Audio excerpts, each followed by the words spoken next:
너의 초청. 오라 우리가 국혀 경배하며 우리를 지으신 여호와 앞에 무릎을 꿇자.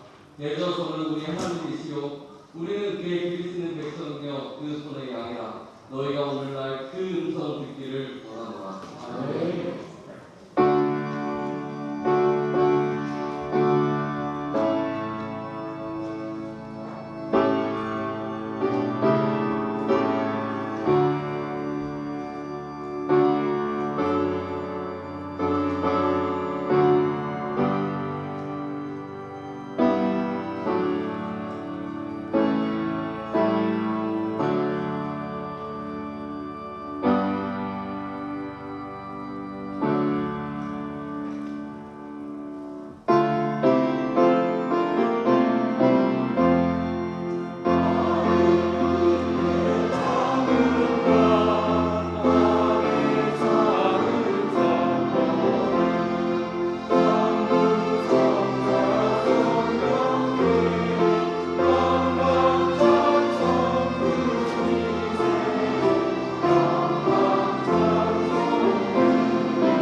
사랑의 아버지 하나님, 오늘 저희를 이 자리에 있게 하셔서 감사합니다.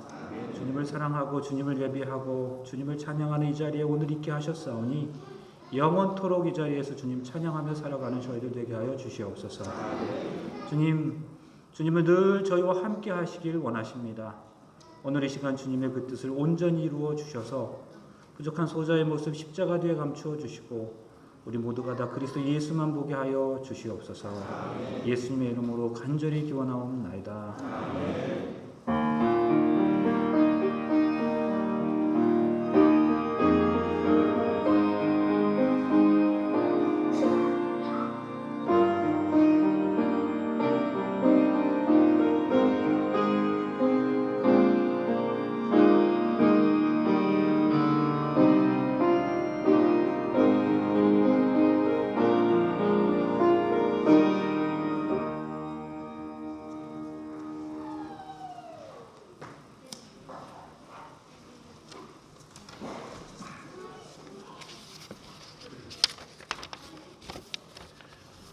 요한복음 14장 4절로 6절에 있는 말씀을 봉독하겠습니다.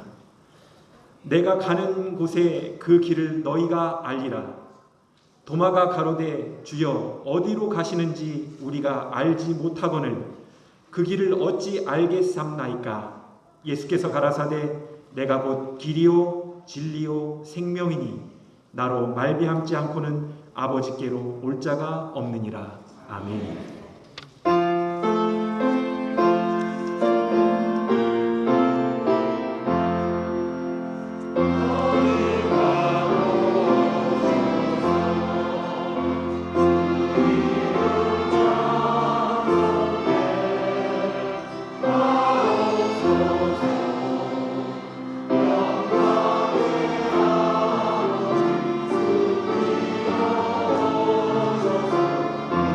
Amen.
저희들에게 지난 한 주 동안도 함께 하시고 또 지구신학을 통해 하나님 말씀을 듣게 하시고 복된 안식일을 주셔서 이전에 함께 올라와서 주님께 경배와 찬양을 돌릴 수 있도록 인도해 주신 은혜를 인해서 감사를 드립니다. 지난 한 주간 동안 생애하면서 하나님 앞에 저희들이 그릇된 것들 주님 모두 다 사하여 주시고 또 이 시간 우리가 주님께 드리는 예배를 통해 주님 홀로 영광 받으시옵고 우리에게 은혜가 넘치는 시간 되게 하여 주시옵소서. 특별히 병마와 신음하는 많은 성도님들이 있습니다. 이 안식일에 주님께서 그들 곁에 계심을 주님께서 더 가까이 느끼실 수 있도록 그 자리에 함께 하시고 우리의 예배와 함께 그분들의 예배를 받으시고 그분들의 눈물의 기도를 들어주시옵소서. 우리 성도들 마음 가운데 품은 근심, 걱정, 고민 다 주님의 발 아래 내려놓고 또 주님께서 인도하시는 그 길을 따라갈 때 우리 입술에 찬양이 끊기지 않게 하여 주시옵고 주님께 영광 돌리는 생애가 매일매일 계속될 수 있도록 도와주시옵소서. 특별히 주님께서 이 대천 지역에 우리 교회를 세우신 목적이 우리의 삶을 통해서 매일매일 일어나는 그런 기쁨을 맛보게 하시고 또 주님의 은혜와 성령의 능력으로 이 교회가 부흥하여서 주님께 영광 돌리게 하여 주시옵소서.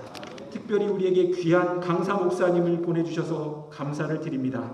이 말씀들을 통해서 저희들이 큰 은혜를 받고 또 새로운 결심하는 그런 지구신학 기간이 되게 하여 주시옵시고 특별히 이 예배 시간에 내 인생의 관성 항법 장치가 무엇인지 분명히 깨닫고 길이요 진리요 생명이신 예수님께 우리의 삶을 온전히 맡기는 생애를 살아가기로 결심하게 하여 주시옵소서.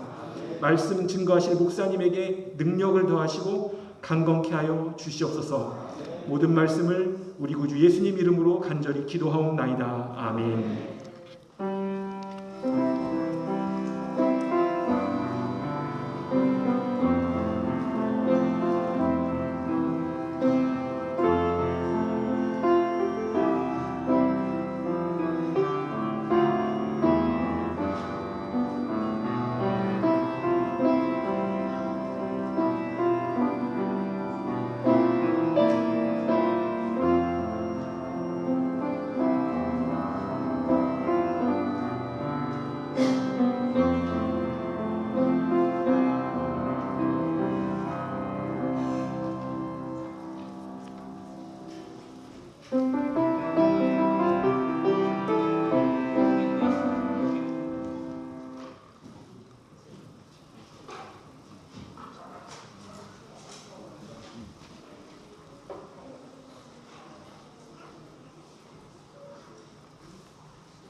고객님 여러분 안녕하세요.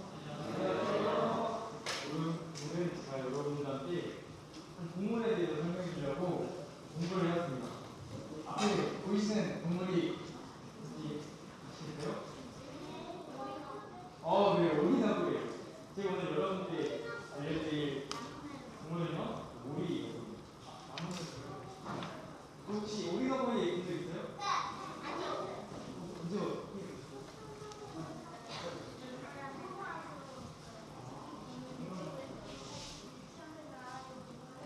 네, 여러분들이 교육때 보신 우리 너구리를 설명해 주는데 이름부터 살펴볼게요.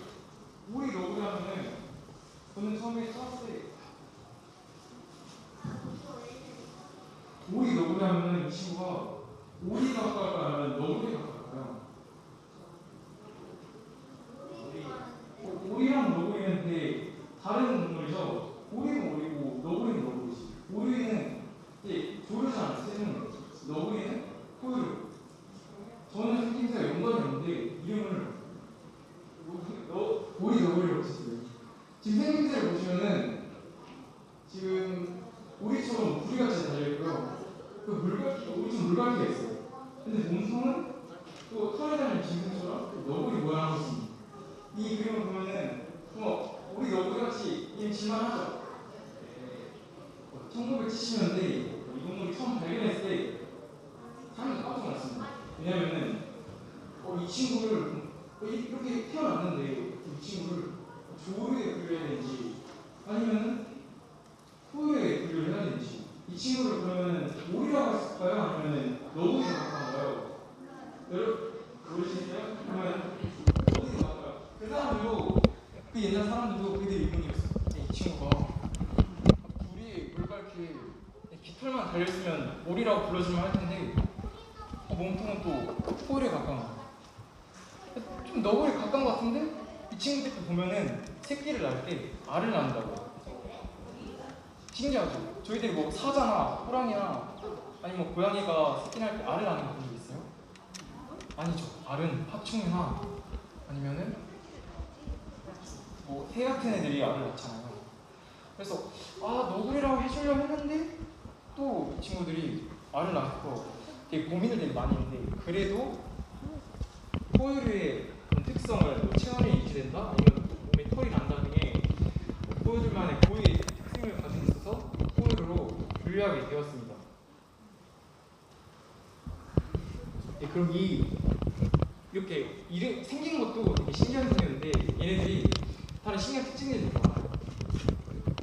지금 보시는 것처럼 얘네들이 그래도 포유류 명색이 포유류인데 젖을 줄 거 아니에요 자식들한테. 근데 얘들이 젖을 주는데 의도가 없어요. 그러니까 어떻게 물릴 그게 없는 거예요. 얘들이 모유를 어떻게 주냐면은 몸에서 땀처럼 그냥 모유가 나온 거예요. 그래서 새끼들이 그걸 핥아먹는다고 합니다. 전 처음 봤을 때 되게 신기했어요. 새끼들이 땀이랑 모유를 같이 먹는가? 아니면 그거를 맛을 알아채려 하면서 되게 신기했어요. 한 번 더 보겠어요? 그리고 이 친구들이 물속에서 먹이를 찾는데 애들이 물속에 할 때 눈을 감고 잠수를 하는 거예요. 눈을 감고 잠수를 하는데 먹이를 어떻게 찾아요? 그죠? 여러분들은 어떻게 할 것 같아요? 눈을 감고 잠수를 하는데 먹이를 얘가 기가 막히게 잘 찾는 거예요. 부리로 이렇게요? 냄새로요. 이 친구들이 지금 보시는 것처럼 자기장을 이용해서 먹이를 찾는다 합니다. 실제로는 이 부리를 통해서 사람이 움직이면 이상 전류가 된다는데 전류를 감지하고 물속에서도 먹이를 햇빛 한다고 보여요. 이렇게 새우들을 잘 찬다고 합니다. 네, 새우를 먹는데 햇빛 한다고 보였어요. 그리고 이 친구들이 신기한 게 귀여운 외모 속에서 수컷들은 발톱에 독이 있다고 합니다. 근데 이 짝짓기를 하면은 짝짓기 시절에 수컷들이 서로 싸우는데 발톱을 사용한다고 해요. 여러분 혹시 막 동물원 가서 귀엽게 생기고 또 만만하게 생겼다고 덤비지 마시고 여러분들 가까이 멀리서만 이렇게 보셨으면 좋겠습니다. 이렇게 보시면은 이 신기한 오리 너구리가 처음 1970년대 유럽 사람들이 호주로 가서 이 오리 너구리를 발견한 거예요. 그리고 자신의 조국에 돌아와서 나 호주에 놀러 갔었는데 저런 애를 봤어. 근데 사람들이 믿어줄까요? 사람이 믿겠어요? 저런 생각이 있다면은? 지금 저희들이 봐서 믿지만 사람들은 처음에 믿지 않았습니다. 뭐 그런 게 어딨어. 어제 헛것을 보고 온 거야. 그래서 모험가들이 호주를 한번 더 갔다 왔어.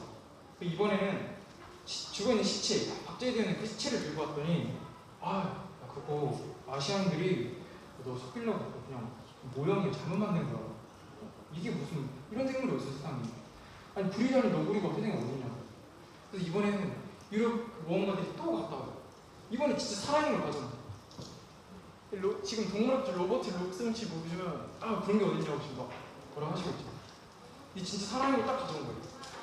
안 믿을 수가 없잖아요. 살아있는데. 사람들이 그제서야 믿기 시작했어요. 깨끗한 점을 느꼈어요. 그런데도 그 사람들은 또 오리 너구리 이게 진짜 있는 건지 진짜 이렇게 태어난 건지 막 부리를 막 한번 떼보려고 하고 과학자들이 그랬대요. 근데 여러분들 그 처음에 이 오리 너구리라는 것을 무언가들이 알고 이 살아있는 것을 가져오기 전에 아무도 믿지 않았다 했잖아요. 근데 그 믿지 않는 사람들이 그 오리 너구리에 대해서 정말 깊이 연구한 사람들이었을까요? 물론 동물학자들도 있었겠죠. 그런데 그 동물학자들과 더불어 오리 너구리 동물에 대해서 잘 모르는 사람들도 믿지 않았습니다. 저는 이 오리 너구리를 통해서 요즘 세상에 예수님을 믿지 않는 사람들에 대해서 설명해주고 싶어요. 요즘 밖에 나오면은 여러분들 주변에도 아니면 제 주변에도 예수님을 믿지 않는 사람 많잖아요. 근데 그 사람들이 진짜로 예수님을 잘 알아서 잘 공부했는데도 없는 사람이라고 생각해서 믿지 않는 걸까요? 대부분의 사람들이 제가 물어보면은 예수님이 그리스도인가? 그리스도랑 예수님은 다른 분인가? 막 하신 그리스도라는 이름이 뭔지도 모르는 사람 정말 많아요.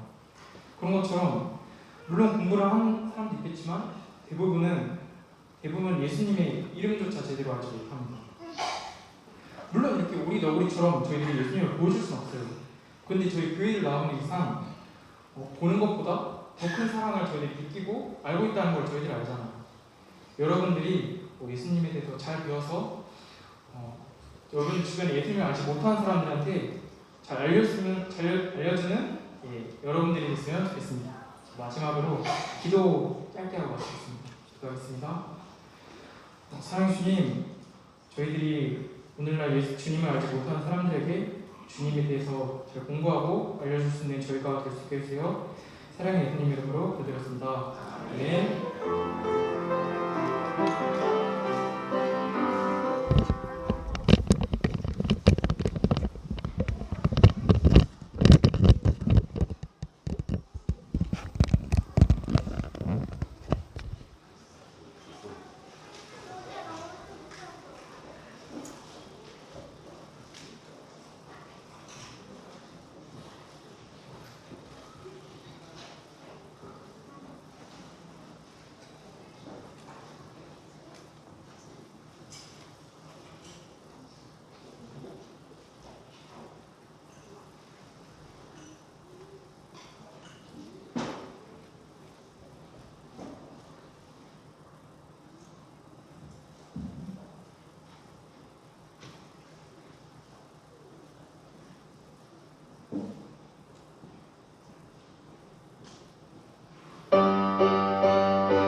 때문에 이 시간에 따로 안내를 드리지 않지만 오늘만 좀 안내를 하겠습니다. 우리 안식학교 시간에 참석하지 못하신 분들이 계시고 또 저녁 예배 때 참석하지 못하신 분들이 계셔서 강사님 다시 한번 소개를 좀 해드리도록 하겠습니다. 우리 이번 지구신학 강사로 오신 봉원영 목사님은 삼육대학교 신학과에서 신학과 학과장으로 봉사하고 계시는 목사님이십니다. 저녁에 오셔서 말씀에 참여하신 분들은 아주 많은 은혜를 받으셨을 텐데요. 오늘 이 시간들을 통해서 은혜를 넘치게 받는 시간이 됐으면 좋겠습니다. 그리고 이 앞에 우리 정동수 선생님 맞으시죠? 예. 목요일 저녁부터 목요일 저녁부터 계속해서 함께 집회에 참석하고 계십니다. 박수로 환영해 주시면 좋겠습니다. 환영합니다. 이제 목사님 나오셔서 말씀 주시겠습니다. 은혜 넘치는 시간 되시기 바랍니다.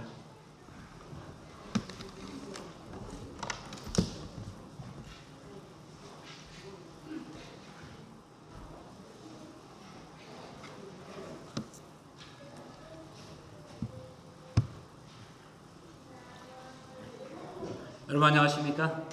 행복한 안식일 감사드립니다. 이 보령지구 신학이라고 하는 아주 특별한 기회를 통해서 하나님께서 주시는 우리의 말씀들을 살펴보고 또 이곳의 성도 여러분들을 만나 뵙게 돼서 진심으로 반갑고 또 감사한 시간이었습니다. 진심으로 환대해 주시고 진짜 오랜만에 그 고향의 정치를 느낄 수 있어서 정말 감사한 시간이었습니다. 이렇게 간혹 들려오는 이렇게 충청도 사투리 너무너무 좋고 반갑고 좋았습니다. 이제 오늘 우리가 드리는 예배를 통해서 우리의 진짜 고향 그 하늘 다시 한 번 더 사모할 수 있기를 간절히 바랍니다. 요한복음 우리가 지금 살펴보고 있잖아요. 요한복음에 있는 내용들 신학들을 다 살펴볼 시간은 없고 그래서 하나님이 왜 우리에게 요한복음을 주셨는가 그 마음으로 요한복음을 좀 살펴보고 있는데요.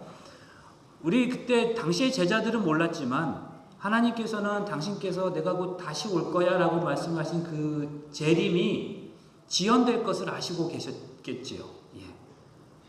예수님께서 말씀하신 그때 그 이후로 이미 2000년이 지나고 있습니다. 그래서 사람들은 계속해서 기다렸는데 예수님은 그 재림이 지연될 것을 이미 아시고 계셨습니다. 그래서 이 요한복음을 통해서 예수님의 재림을 기다리는 기다림의 삶이 어떠해야 할 것인지 어떤 방향과 어떤 마음으로 기다려야 할 것인지를 얘기해 주시기를 원하셨어요. 그래서 요한복음이 쓰여졌고요. 자, 오늘 오전과 또 그리고 오후 시간에 그 부분에 대해서 함께 생각해 볼 것인데요. 그 기다림의 방향과 자세가 어떠해야 할 것인지를 한번 생각해 보도록 하겠습니다. 우리 목사님께서 오늘 봉독하여 읽었던 요한복음 14장 4절로 6절에 있는 말씀인데요. 내가 가는 곳에 그 길을 너희가 알리라. 도마가 가로되 주여 어디로 가시는지 우리가 알지 못하거늘 그 길을 어찌 알겠습나이까. 예수께서 가라사대 내가 그 길이요 진리요 생명이니 나로 말미암지 않고는 아버지께로 올 자가 없느니라. 대한민국의 국내 항공기 사고 일지를 좀 살펴보면 제일 첫 번째 비행기 사고가 언제 있었는가 하면 1958년 2월 16일에 승객 26명을 태웠던 KNA 코리안 내셔널 에어라인스 그 창랑호가 7명의 나치범들에 의해서 납북되었던 사건이 있었습니다. 북한으로 끌려간 거예요, 비행기가. 그래서 그 뒤로 우리 대한민국의 비행기 사고 일지를 보면 그때로부터 시작해가지고 크고 작은 비행기 사고들이 있었어요.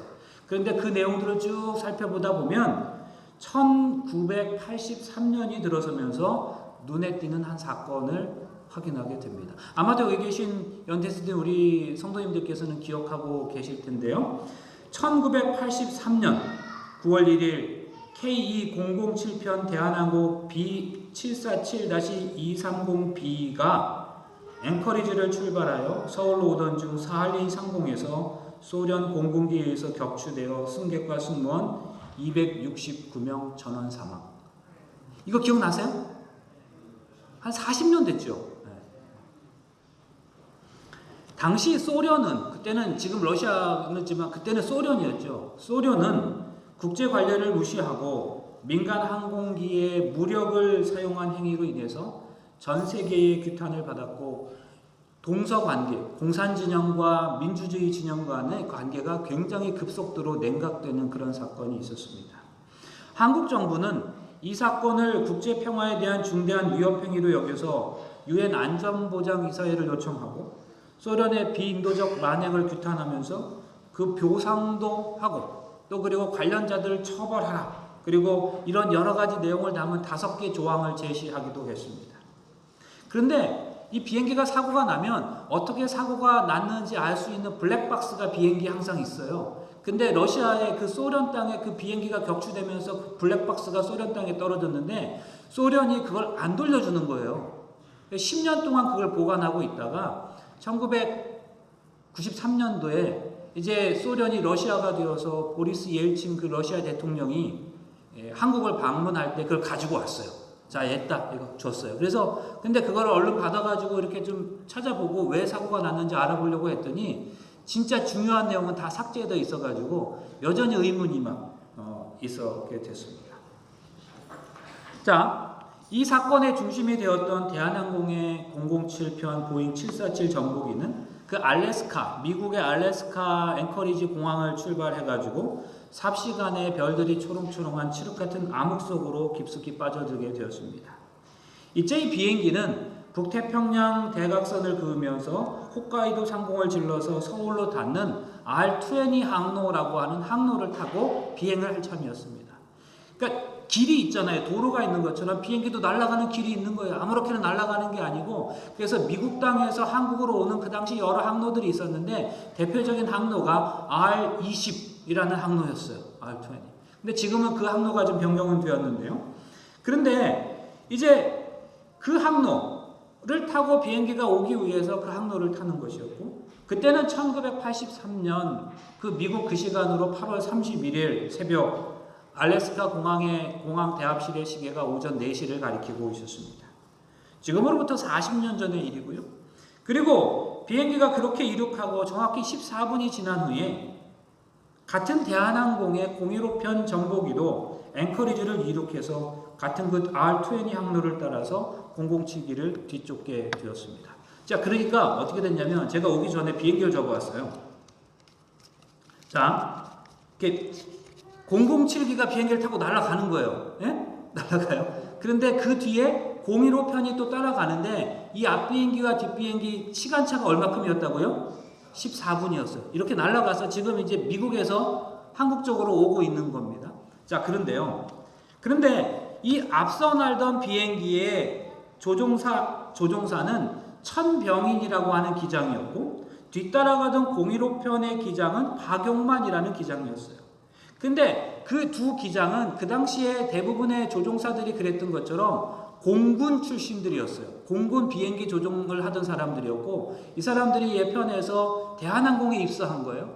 그런데 이 뒤따라가던 박용만 기장은 앞서가던 천병인 기장보다 10년 먼저 군입대 먼저 한 나이가 연장자였는데 대한항공 입사는 1972년에 같이 입사한 입사 동기였습니다. 그러니까 앞서가는 비행기 기장하고 뒤따라가는 비행기 기장하고 공군 출신이라는 공통점 외에도 대한항공의 입사 동기였어요. 서로가 원래 잘 아는 사이였단 말이에요. 그런데 그렇게 앵커리지를 날아간 두 비행기는 서울을 향해 날아가면서 몇 차례 무선 교신을 나누었습니다.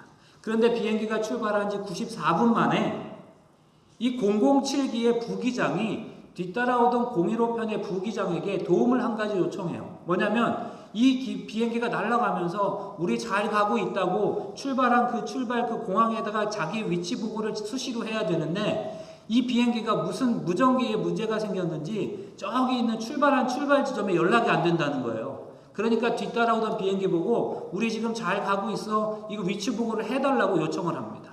그래서 이 비행기가 출발한 미국의 공항에다가 지금 앞 비행기가 잘 가고 있다고 대신 보고를 해주는 일이 발생하게 됐어요. 그로부터 또 90분이 지난 다음에 015기는 다시 007기의 위치 보고를 다시 중계해서 앵커리지 공항에 하게 됩니다. 그런데 그때 이 007기가 그리니치 표준 시각을 통과한 게 15시 58분에 이 항로에서 그 R2N2 항로에서 가장 중요한 체크포인트인 니바 지점을 막 통과했다는 그런 소식이었습니다. 그리고 그 소식을 뒤따라오는 비행기가 저쪽 앵커리지 공항에 보고하는 그런 내용이었죠. 그런데 이 부기장들끼리의 무선 교신하는 얘기를 뒤따라오던 박용만 기장이 듣고 깜짝 놀랐어요. 왜 그런가 하면 이상하다. 앞에 지나가는 비행기가 원래 예정 시간이 있는데 그 예정 시간보다 9분이 늦게 그 지점을 통과했다는 거예요.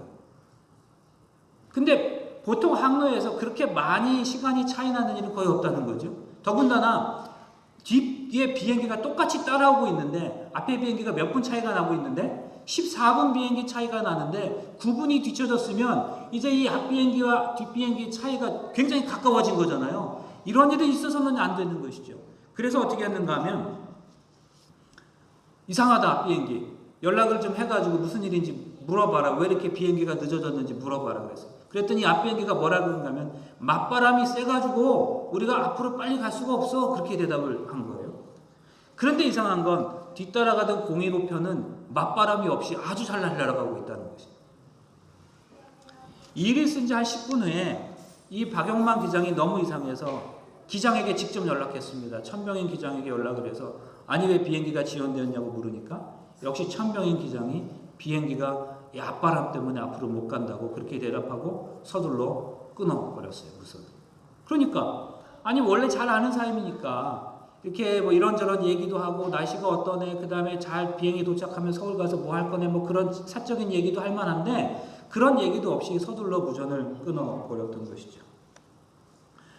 14분 간격에서 9분이 늦어졌으니까 이 뒷비행기가 이제 난감해졌습니다. 그래서 혹시 육안으로 앞에 가는 비행기가 보일까 해서 계속해서 쳐다보고 확인하려고 했지만 여전히 그 밤에 비행기에는 흑암의 연속이었습니다. 옛날에는 비행기가 비행을 하려고 하면 나침반에 의존해서 비행하던 때가 있었습니다. 나침반에. 그런데 민간 항공 분야가 급속도로 발달하게 되면서 그 중에서도 보잉 747기는 여객기 중에 총합, 지금은 그보다 훨씬 더 좋은 비행기들이 많이 만들어졌어요. 근데 그 당시로서는 보잉 747가 최고였죠. 첨단 기술의 극치라고 할 만했습니다. 그런데 여기에는 오늘 설교 제목과도 같은 관성항법장치라는 게 3개가 부착이 되어 있어요. 자, 그런데 이 관성항법장치는 원래 군사용으로 사용되던 것인데 이 미사일 유도장치, 뭔가 쫓아가게 하는 미사일 유도장치, 그런 아주 고도의 그런 기술이 요구하는 거예요. 그런데 이게 민간 항공 분야에 활용하게 되면서 비행기가 사람, 조종사를 통하지 않고 비행기가 혼자 자동으로 날아가도록 해놓은 장치가 이 관성항법 장치예요. 물론 지금은 위성항법 장치라는 것, GPS라고 하는 것이 또 생겨나서 이 두 가지가 서로 단점을 보완하면서 돼 있었지만 옛날에는 관성항법 장치 하나만 있었는데 이게 엄청나게 비행 기술을 발달하게 된 거죠. 자, 이게 뭔가 하면 비행기가 이륙하기 전에 지금 출발하려고자 하는 출발지 좌표를 입력하고 그 다음에 도착하고자 하는 도착지의 좌표를 입력한 다음에 비행기가 이제 이륙을 해요. 이륙을 쭉 한 다음에 원래 비행기가 가야 하는 길이 있지 않겠어요? 항로 가까이에 이르게 되면 그 상태에서 관성항법장치 모드를 딱 전환하게 되면 비행기가 자동으로 그 항로를 타게 돼 있어요. 그리고 조종사가 운전하지 않아도 비행기가 그냥 목적지까지 날아가는 거예요. 어디까지? 착륙하기 전까지. 착륙은 이제 조종사가 해야 될 거니까. 그렇게 하도록 해놓은 게 관성항법장치예요. 모든 교통수단에는 길이 있죠. 뭐 도로가 있고 철로가 있고 수로가 있듯이 비행기에도 비행기가 반드시 날아가야 하는 항로가 있단 말이에요. 그래서 모든 비행기는 이렇게 해서 꼭 그 항로를 따라서 날아가도록 되어 있습니다. 그런데 이 여객기들이 이륙해서 항로에 들어서게 되면 다 관성항법장치 모드로 전환하게 되는데 그러면 별다른 영향이 없는 한 목적지까지 그냥 자동으로 그 항로에서 날아가도록 한 게 관성항법장치다. 근데 이게 얼마나 훌륭한가 하면요. 비행기 조종사가 이륙을 해가지고 원래 그 항로, 이 항로까지 가지 않고 그냥 대충 그 언저리까지 가가지고 관성항법장치 모드를 전환하면 이 항로로 쭉 비행기가 빨려 들어가게 돼 있어요. 근데 얼마나 거리가 유두리가 있는가 하면 12km까지 유두리가 있어요. 그러니까 대천 해수욕장에서 여기까지가 아마 10km에서 12km 정도 되더라고요. 그러니까 거기까지 굳이 안 가고 여기쯤에서 뭐 스위치를 하나 눌러놓으면 비행기가 거기까지 가서 거기서 그냥 한국으로 날아가도록 돼 있는 거예요. 엄청난 거죠. 네. 그런데 이 사고가 났던 그 비행기가 그날 미국과 소련과 일본의 그 3국의 레이더에 잡혔던 그 기록된 그날 앞서 비행했던 그 007기의 그 최후 항적을 추적해 보면 비행기가 항로 3km까지 접촉했는데 관성 합법 장치 모두가 활성화되지 않은 걸 확인했어요. 그러니까 12km까지 간 다음에 눌러만 놓으면 갈 수 있는 게 3km 가까이까지 접근해 놓고도 얘가 이거를 못했다고 하는 것은 관성항법 장치를 작동시키지 않았던 것을 알 수 있어요. 그러면 뭐가 문제인지 모르게 아무튼 그렇게 된 상황인 거예요. 그런데요, 이 관성항법 장치가 대단히 훌륭한 장치이긴 하지만 한 가지 단점이 있습니다. 뭔가 하면 아까 말씀드린 것처럼 출발하기 전에 도착지 좌표하고 출발지 좌표와 도착지 좌표를 입력한 다음에 비행기를 이륙하면 바로 가게 되어 있는데 혹시 그것을 입력하는 과정에서 출발지 좌표는 제대로 입력했더라도 도착지 좌표를 잘못 입력한 것을 이륙한 이후에 확인하게 되면 이륙한 다음에는 그걸 바꿀 수가 없어요. 그래서 이걸 다시 바꾸려면 어떻게 되냐면 비행기가 다시 착륙을 해야 되는 거예요. 근데 막 이제 올라온 비행기가 착륙을 하려면 비행기 적정한 무게가 있단 말이에요. 그럼 무게를 맞추기 위해서 비행기가 이미 가득 실은 비행기 항공유를 다 공중에서 쏟아버리고 그 다음에 착륙을 해야 되는데 그러면 그 기름값이 얼마나 들겠어요? 무지하게 많이 들겠죠. 그 손해는 누가 도내는 거예요? 항공회사가 손해를 보는 거예요. 그래서 만약에 그렇게 해서 돌아가게 되면 이 조종사는 심할서를 쓰는 거예요. 그 다음에 일정 기간 동안 비행 정지 처분을 받게 되는 거예요. 평생 동안 그게 꼬리표가 붙는 거예요. 그래서 그런 경우에 어떻게 하게 되는가 하면 차라리 나침판으로도 비행할 수 있으니까 문제가 생기면 이렇게 돌아가느니 나침판 비행을 감행하는 경우가 종종 있다는 거예요. 실제로 이렇게 올라갔다가 도착지 좌표를 잘못 입력해서 돌아온 비행기가 있었는데 그 해에도 다 문책을 받았어요. 조종사가. 그거 꼬리표잖아요. 그러니까 그렇게 안 하고 내가 그냥 나침판으로 비행하지 뭐. 그러니까 옛날에 나침판으로 비행했었으니까 그렇게 비행을 하게 되는 거죠. 그래서 차라리 자부심과 명예욕이 강한 조종사라면 기록상에 그런 불명예를 남기느니 관성항법 장치를 꺼버린 채 나침반으로 비행하도록 그렇게 한다는 거죠. 그리고 사실 몇 가지 운이 따르면 뭐 나침판을 가지고 비행하는 것이 불가능한 것은 아니었어요. 그렇게 해왔으니까 이전에는. 실제로 그 사건이 있었던 바로 전에도 대한항공의 한 비행기가 관성항법 장치 모두가 작동하지 않아서 나침반으로 비행해서 성공한 적이 또 있었어요. 근데 그때는 낮이었고 앞에 그 일본 항공 비행기가 가고 있었기 때문에 그것을 따라갔기 때문에 또 사실 가능했던 부분이었습니다. 그런데 나침반 비행이 가능한 건 이런 것이죠.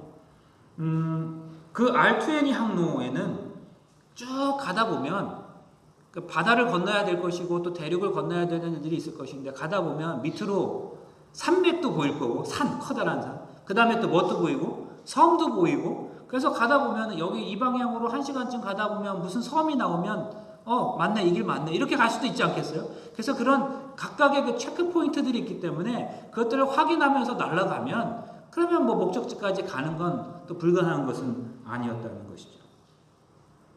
그 다음에 결정적으로 앞서 날아가던 비행기 그 천병인 기장은 그 항로, 이 한국과 이 미주 노선의 항로를 83번을 왔다 갔다 한 경험이 이미 있었어요. 부기장도 30번 이상 왔다 갔다 했어요. 한 길을 80번 이상 왔다 갔다 하면 너무 쉽겠죠. 그러니 뭐 관성항법 장치가 없어도 그냥 나는 날아갈 수 있어. 그리고 이제 날아가게 됐다는 거죠. 그 다음에 사실은 그 앞서 갔던 그 007 비행기 안에는 로렌스 맥도날드 하원 의원이 또 타고 있었던 것도 확인하게 됐습니다. 그렇기 때문에 아마도 이 기장이 그 회항을 포기하지 않았을까. VIP가 타고 있는데 그 VIP가 타고 있는 상황에서 기장의 실수로 뭔가 비행기를 다시 회항하면 그거는 국제적 망신일 수 있기 때문에 이 기장이 제대로 아마 그냥 날아간 거 아닌가 그렇게 생각을 하게 됩니다. 어찌됐든 그날 앞서 날아가던 057편이 관성항법 장치의 사용이 여의치 않게 되면서 나침반 비행을 결정합니다. 그리고 그들이 날고 있는 그 R-20 항로의 중요한 체크포인트를 확인하면서 날아가요. 말하자면 그 체크포인트란 이런 것들입니다. 우리가 자동차를 운전해서 여기 대천에서 세종시로 간다 그러면 방향상으로 보면 제가 오늘 그래서 이제 지도를 좀 확인해 봤거든요. 대천에서 세종시에 가려고 그러면 방향으로 치면 청양을 지나야 되더라고요. 그 다음에 청양을 지나고 또 어딜 지나요? 공주를 지나야지. 그래야 세종에 이르게 되더라고요. 그러면 여기 대천에서 세종까지 가는 데 있어서 청양이나 공주는 체크포인트예요. 내가 가다 그 길을 만나면 그 방향을 제대로 가고 있는 거잖아요. 그런데 내가 분명히 세종을 향해서 출발했는데 서천이 나오면 뭐가 문제가 있는 거죠. 그래서 그런 데가 나오면 내가 잘못 가고 있구나 하는 것을 알게 되는 체크포인트가 되는 거예요. 우리는 차도 가다 보면 사인 이렇게 이정표가 있어갖고 얼마큼 남았다 어디 방향이다 하지만 하늘엔 그런 거 없잖아요. 그러면 어떻게 그게 있어요? 아까 말씀드린 대로 산을 보인다든지 그 다음에 어디 뭐 섬이 보인다든지 그런 거에 체크포인트가 되는 것입니다. 그런데 일정한 속도로 막 날아가다 보면 10분 지나면 뭐가 나와. 그 다음에 또 얼마큼 가다 보면 1시간쯤 지나면 뭐가 나와. 그런 게 있는 거예요. 이 007 비행기는 그 칠흑 같은 밤에 여러 중요한 체크포인트 가운데 가장 중요한 체크포인트인 그 니바라고 하는 지점을 예상보다 9분 늦게 통과했어요. 아까 말씀드렸죠. 그리고 정상적인 R-20 항로를 날아가는 비행기라면 그 니바 지점을 통과하고 또 1시간쯤 더 가게 되면 기상 레이더의 좌단에 섬 2개가 선명하게 찍히게 되는데 그 섬이 바로 암흑 속의 등대와도 같은 시미어 섬이라는 섬이에요. 그러니까 니바 지점을 통과한 다음에 1시간이 지나면 그리고 밑에 섬이 나타나면 그게 시미어 섬이 나타나는 거고 그러면 제대로 가고 있는 체크포인트라는 거예요. 그러나 여러분 사실 이 비행기는 처음부터 항로를 잘못 타고 있었어요. 비행기가 이렇게 해서 정상 항로인 R-20 항로에 접근했지만 관성항법 장치의 이상으로 그 나침반 비행을 시작하면서 사실 그 비행기는 처음부터 각도가 어긋나기 시작했습니다. 사진에 보시는 대로 검은색 실선이 비행기가 날아간 항로고요. 점선이 원래 비행기가 가야 할 항로였어요. 그러므로 시간상으로 정해진 일정상으로 007기가 14분 앞서 날고 있었고 015편이 뒤에서 뒤따라가고 있었지만 실제 앞서가던 007기는 다른 방향을 향해서 날아가고 있었던 거죠. 그래서 이 비행기가 왜 늦어졌는지를 묻는 질문에 맞바람이 세다라고 대답했는데 이 비행기는 뒤따라오는 비행기는 맞바람 없이 잘 날아가고 있었던 것은 방향 자체가 잘못되어 있었기 때문이었습니다. 그렇게 처음부터 각도가 틀어진 007기는 정교 궤도를 벗어나 북쪽으로 330km나 치우쳐 항진하고 있었으니까 뒤따라가던 비행기가 9분 지연되었다는 소식을 듣고 아무리 눈 밖에서 확인하려고 해도 보이지 않는 건 당연했어요. 그건 마치 부산 상공에서 서울 상공에 있는 비행기를 눈으로 확인하려고 하는 건 똑같은 거나 다름이 없었던 거죠.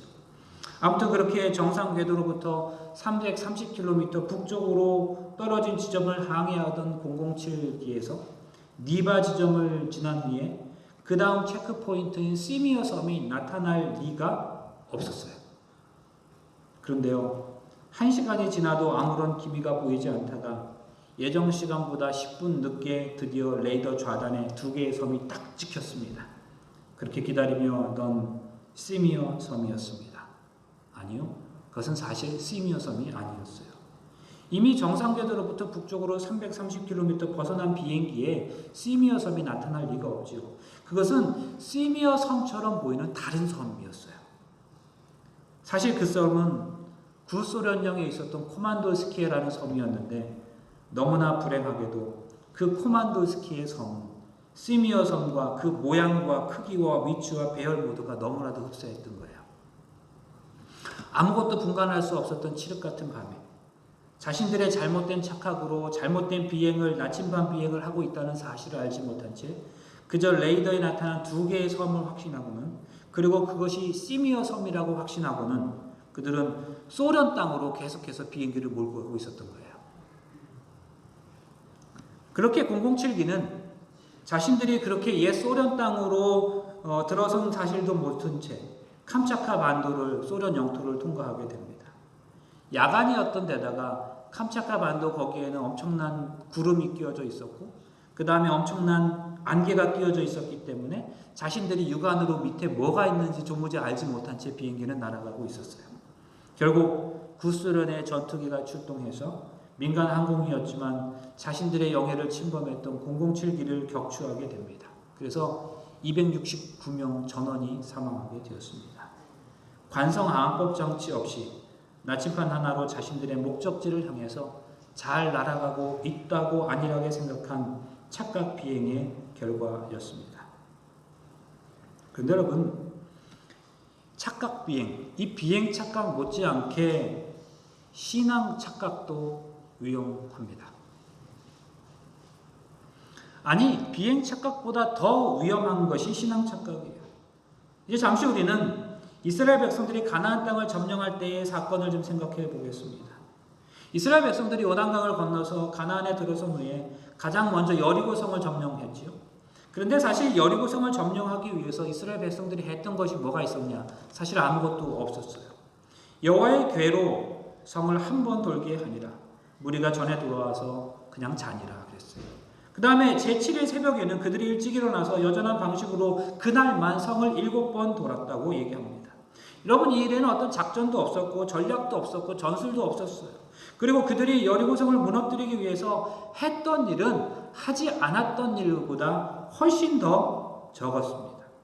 여호와가 백성에게 명하여 가로되 너희는 외치지 말며 너희 음성을 들리지 말며 너희 입에서 아무 말도 내지 말라.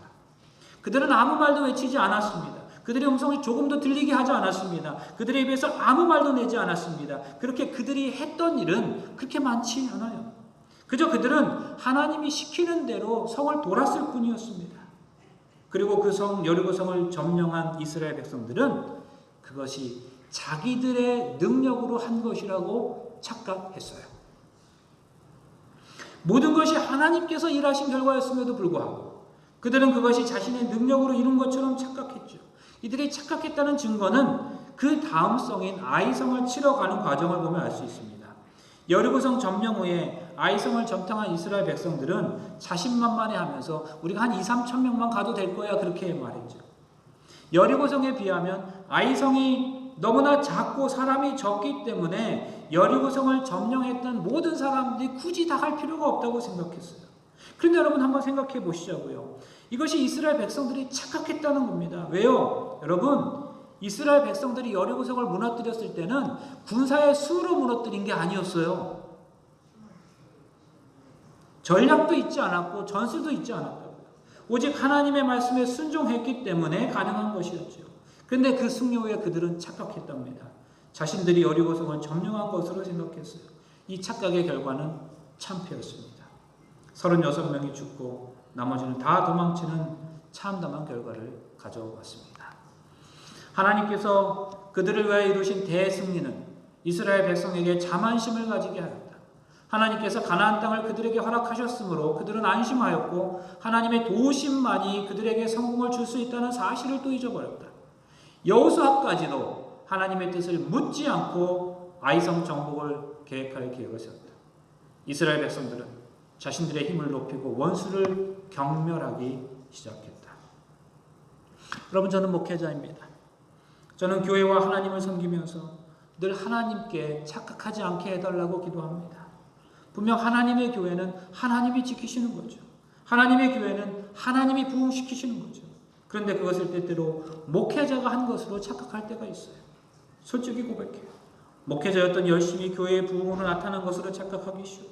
교회의 평안이 목회자의 목회 능력인 것으로 착각하기 쉬워요. 사람들이 목회자를 따르는 것이 목회자가 인격적으로 훌륭하고 잘하기 때문이라고 착각하기 쉬워요. 그런데 여러분, 이건 교회 안에서 목회자에게만 일어난 현상이 아니에요. 우리 개인의 모두의 삶에서도 어쩌면 여리고와 같은 큰 장애물을 무너뜨린 그 이후에 그것이 분명 하나님의 도우심이 없이는 불가능한 일이었음에도 불구하고 마치 내 능력으로 그것을 한 것처럼 착각하기 쉽다는 사실입니다. 그러나 여러분, 착각하면 무너집니다. 착각하면 실패하는 거예요. 착각하면 피해가 커지는 거죠. 착각의 결과는 매우 참담합니다. 오늘날도 그와 똑같이 어떤 사람도 자기가 성취한 일에 스스로 영광을 취해서는 안 된다. 주님께서만이 크게 되셔야 한다. 오직 지금까지 혹시 저 여러분의 삶에서 어떤 수건이었던 정말 하나의 큰 여리고성을 점령했다고 생각되시는 게 있으십니까? 교회 차원이든 내 개인의 삶의 신앙 여정에서도 스스로 생각하기에 너무나 큰 성이었던, 그리고 어쩌면 우리 인생의 가로막길이 될 뻔했던 큰 성 여리고를 점령했다고 생각하시는 것이 있으신가요? 사실 그럴 수 있죠. 코로나가 창궐하는 가정, 그 가정 속에서도 내 가정을, 내 교회는, 또 내가 속한 공동체는 무사히 잘 보냈다고 생각할 수 있어요. 내게 맡겨진 일들을 그럭저럭 별탈 없이 해냈다고, 또 잘 해내고 있다고 생각할 수 있습니다. 여러분, 우리가 이 세상을 살아가다 보면 너무나 크고 견고한 여리고성 때문에 우리 힘으로서는 도무지 해결하기 어려운 문제들을 만날 때가 있어요. 가정에 누군가의 질병이나 경제적인 어려움이 있을 수 있어요. 인간관계가 심하게 깨어질 수 있어요. 분명히 문제인 건 아는데 그 문제를 어떻게 풀어야 할지 알지 못할 때가 많아요. 그런 건 정말 우리 인생의 여리고입니다. 그런데 또 지나고 보면 그런 문제들을 다 넘어서 이 시간에 이르렀음을 또 깨닫게 되는 거죠. 하나님의 분명한 은혜입니다. 사실 우리 모두에게 있어서 여고리 소금과 같은 것이었는데, 우리 형편을 볼 때 넘기가 너무나 어려운 것이었는데, 그래서 포기하고 싶었던 것이 그런 마음들이 몇 번이나 들었던 여리고성이었는데 하나님께서 지혜를 주실 때가 있죠. 또 그분께서 일하셔서 또 함께 일하는 주변 사람들의 마음을 열어주시고 너그럽게 하셔서 우리 모두의 마음을 흡족해 하는 그런 일들을 우리가 경험할 때가 종종 있습니다. 그리고 우리가 함께 마음을 합하여 하나님의 성전에서 기쁨으로 예배할 때가 있는 거죠. 참으로 깊은 감사를 드리는 거죠. 여리고성을 무너뜨리고 승리하고 정복한 그런 경험들 말이에요. 그런데요, 기억하세요. 그것은 말할 수 없는 감사의 조건이면서 동시에 새로운 다짐의 이유가 되는 거예요. 신앙 착각하지 말자. 그렇습니다. 여러분, 우리가 이제 신앙의 한 큰 고비를 넘겼다고 착각하면 안 되죠. 우리가 드디어 무엇인가를 한 것처럼 생각해서는 안 되는 거죠. 내가 아닌 하나님이 하신 일이니까. 그리고 하나님이 하신 일이기 때문에 하나님께서 끝까지 하실 것입니다. 이제부터 시작하는 거죠. 난공불락에 그 여리고성을 무너뜨렸던 비결이 있었습니다. 그것은 그들이 여호와의 말씀을 들었다는 거죠. 여호와께서 여호수아에게 이르시되, 그날 여러분, 아이성의 경우는 달랐습니다. 우리는 성경에서 그들이 아이성을 무너뜨리기 위해서 하나님의 음성을 들었다는 기록을 한 번도 찾을 수가 없어요. 그 대신 이러한 기록은 있더라고요. 여호수아가 그들에게 일러 가로되 올라가서 그 땅을 정탐하라 하며 그 사람들이 올라와서 아이를 정탐하고 여호수아에게로 돌아와서 그에게 이르되, 여호수아는 사람의 말을 듣더라고요. 신앙 착각의 첫 번째 단계는 누구의 목소리에 귀를 기울이냐 하는 거예요. 여러분, 우린 앞으로의 삶을 계속해서 살아가면서 지금까지 들어왔던 많은 목소리들보다 더 많은 목소리를 듣게 될 것입니다. 더 많은 소리들 듣게 될 거예요. 재밌어요. 내 인생의 일을 결정하고 교회 일을 결정하고 하나님의 사역을 결정하는데 사람의 일을 듣고 판단하는 거 정말 무서운 일 아닌가요? 그러나 중요한 것은 하나님의 음성을 듣는 거죠. 주변에서 들리는 이런저런 이야기들, 그러나 우리 모두가 다 그런 어떤 소리보다 하나님의 음성을 가장 먼저 들을 수 있게 되길 간절히 바랍니다. 이 시간을 시작하면서 말씀드렸던 소련 전투기에 의해서 격추된 그 대한항공 비행기 사건으로 다시 돌아가 생각해 보겠습니다. 나치판 비행으로 자신들이 잘못된 비행을 하고 있다는 것은 생각하지 못하고 그렇게 착각 비행을 하고 있던 그들에게 두 번째 체크포인트인 가짜 시미어섬이 나타났습니다. 정말로 첫 번째 체크포인트를 지나고 두 번째 체크포인트를 지나기 위해 걸린 시간과도 너무나 비슷했습니다. 섬의 모양과 크기와 배열과 모두가 다 실제 것이나 다름이 없었어요. 그러면 그럴수록 그들은 더 착각 비행으로 빠져 들어갈 뿐이었습니다. 여러분 타이밍은 어땠습니까? 니바를 지나고 시미어 섬은 1시간 후에 나타나게 되어 있었어요. 근데 맞바람 때문에 9분 늦게 지연되었으니 비행기가 당연히 두 번째 체크포인트 나타난 것도 10분 늦게 나타난 것이 기가 막힌 절묘한 타이밍이었죠. 그러나 그것이 바로 덫이었죠. 여러분 우리가 때때로 영적인 관성화합법 장치 없이 그저 나침반 비행을 하는 우리에게 사단이 마련한 기가 막힌 수책임을 기억하게 되시길 간절히 바랍니다. 요노아가 니느웨에게서 하나님 말씀 전하라는 말씀을 들었어요. 다시스로 가는 그 항구에 갔더니 마침 다시스로 가는 배를 타고 있었대요. 기가 막힌 절묘한 타이밍이었죠. 그러나 그 배는 하나님이 원하신 배가 아니었어요. 타이밍에 속지 마세요. 여러분 우리 마음의 자세에 따라 그 결과가 목적지가 달라질 수 있음을 기억해야 합니다. 오늘 이 시간 저와 여러분의 인생 항로에서 과연 무엇이 저와 여러분을 이끌고 있습니까? 내 힘, 내 생각, 내 능력이 전혀 과미되지 않은 영적 항법 장치입니까? 아니면 혹 내 능력, 내 생각으로 결정되는 나침반 비행을 하고 있지는 않습니까? 그러면서 지금까지 내 생각대로 모든 것이 너무나 잘 맞아떨어진다고 생각하진 않으셨습니까? 그러면서 아직도 내 비행이 올바른 목적지를 향해 날아가고 있다고 생각해 오지는 않으셨습니까? 그러나 여러분 바로 그 순간 기억하세요. 우리 인생에서 어제 저와 여러분이 확인한 그 섬이 어쩌면 시미어 섬이 아닐는지도 모릅니다. 아니 우리가 여전히 나침반 비행을 하고 있다면 그 섬은 이미 시미어 섬이 아닌 거예요. 내 지식과 판단의 나침반을 의지하지 말고 영원한 관성항법 장치 되시는 우리 하나님을 의존하는 우리 모두가 되시길 간절히 바랍니다.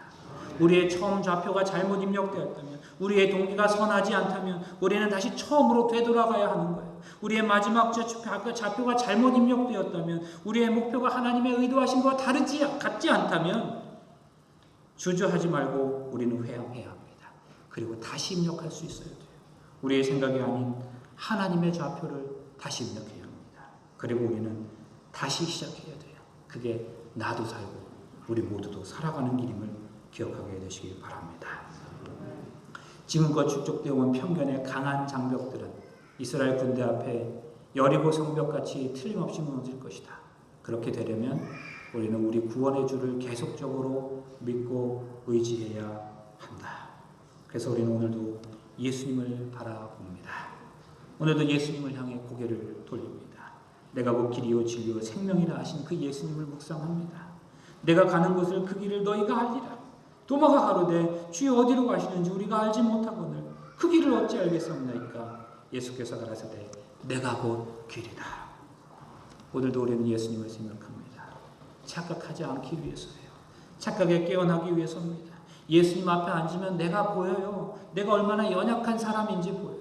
예수님 앞에 앉으면 또 하나님이 보입니다. 나를 들어 사용하고 계시는 그 하나님이 보이는 거예요. 예수님 앞에 앉으면 나의 나된 것이 하나님의 은혜라고 고백할 수밖에 없습니다. 예수님 앞에 앉으면 정신이 드는 거죠. 신앙의 착각에서 벗어나기 위해서 우리는 오로지 예수님을 바라봐야 합니다. 예수님 다시 오시겠다고 약속하셨어요. 그 주님 꼭 오실 것입니다. 그리고 그 오시기 전까지 우리는 믿음의 삶을 살아가야 하는데 그 과정 속에서 그 우리가 가는 길이 예수께서만이 오직 그 신앙의 길이 될 수 있기를 간절히 소망합니다. 다시 한번 우리 예수님을 우리의 길로 삼아서 그 길 위에만 머물고 그 길에서 살아가는 우리 모두가 되시기로 결심하면서 그래서 우리 모두가 다 하늘까지 되시길 간절히 바라며 말씀을 마치겠습니다.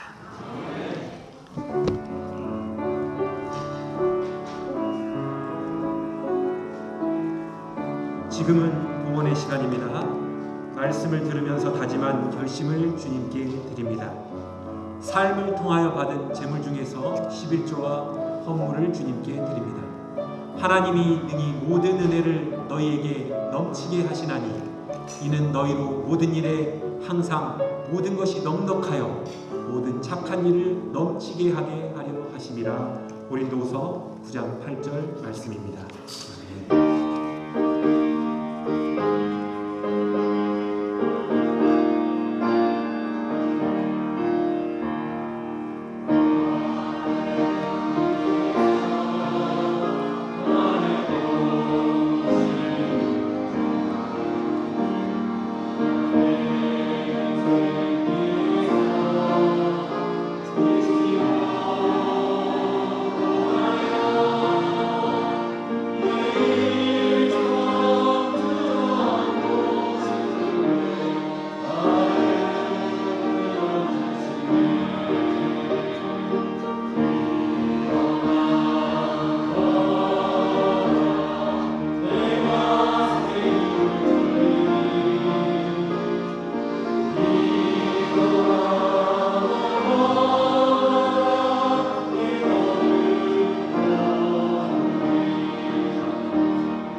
이제는 주 예수 그리스도의 은혜와 하나님의 사랑과 성령 하나님의 감화 감동하심이 주님 오시는 그날까지 예수를 주로 삼아 또 길로 삼아 그 길에 서기로 결심한 주의 성도들이 함께하여 주시기를 예수님의 이름으로 간절히 축원하옵나이다. 아멘.